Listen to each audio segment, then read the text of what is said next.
मैं देश के प्रधानमंत्री नरेंद्र मोदी जी और होम मिनिस्टर अमित शाह जी से और भारतीय जनता पार्टी जो इस समय एक क्रेडिट लेने की प्रयास कर रही है, जो एक अवामी जंग थी, महाराजा हरि सिंह जी के जन्मदिन का छुट्टी का ऐलान किया जाए, और उसमें जब छुट्टी का ऐलान हुआ और अवाम अपनी जंग जीत गई, लोग अपनी जंग जीत गए, और भाजपा ये क्रेडिट ले रही है कि ये छुट्टी अमित शाह जी की वजह से, प्रधानमंत्री जी की वजह से ये छुट्टी जम्मू कश्मीर को मिली है। तो इसीलिए मैं प्रधानमंत्री नरेंद्र मोदी जी और गृह मंत्री अमित शाह जी से और भारतीय जनता पार्टी से ये जानना चाहता हूं कि वह अपना स्टैंड क्लियर करें कि महाराजा हरि सिंह जी की रियासत को 5 अगस्त 2019 को क्यों तोड़ा गया, और उनकी खूबसूरत रियासत जिसका असेशन भारत के साथ विलय हुआ था, उस रियासत को मामूली सी यूनियन टेरिटरी क्यों बना दिया गया। और इसके साथ साथ महाराजा जी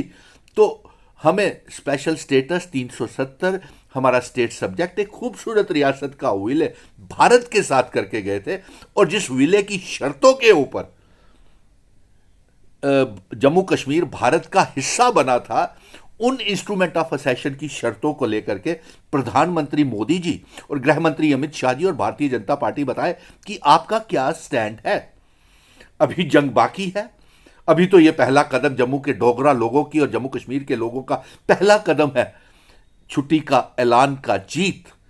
और अभी जंग तो अभी बहुत बाकी है। अभी महाराजा हरि सिंह जी की रियासत जम्मू कश्मीर और लद्दाख को इकट्ठा करना है, और पीओके गिलगित बल्टिस्तान को जम्मू कश्मीर का हिस्सा बनाना है। उनका इंस्ट्रूमेंट ऑफ असेशन की जो शर्तें हैं, जिन शर्तों के ऊपर इल्हाक भारत के साथ हुआ था, वो शर्तें अभी वापस लेना है, और उसी शर्तों के वाली रियासत हमको जम्मू कश्मीर चाहिए। मैं तमाम जम्मू के लोगों को ये कहूंगा कि भाजपा से ये जाने कि इंस्ट्रूमेंट ऑफ असेशन महाराजा जी जिन शर्तों के ऊपर हमारी रियासत भारत के साथ जोड़ करके गए थे, उन शर्तों को लेकर के 370 महाराजा जी चाहते थे, स्टेट सब्जेक्ट महाराजा जी ने दिया था, खूबसूरत रियासत महाराजा जी ने दी थी, विलय का इंस्ट्रूमेंट ऑफ असेशन महाराजा जी ने हस्ताक्षर किया था। इन शर्तों के ऊपर मोदी जी का, अमित शाह जी का और भारतीय जनता पार्टी जो क्रेडिट ले रही है छुट्टी का, उनका क्या स्टैंड है। आपने तो महाराजा जी की रियासत तोड़ दी, श्यामा प्रसाद मुखर्जी ने तो रियासत को बर्बाद करवा दिया। तो फिर आप बताइए कि इंस्ट्रूमेंट ऑफ असेशन के ऊपर, उन शर्तों की वाली रियासत के ऊपर आपका क्या स्टैंड है।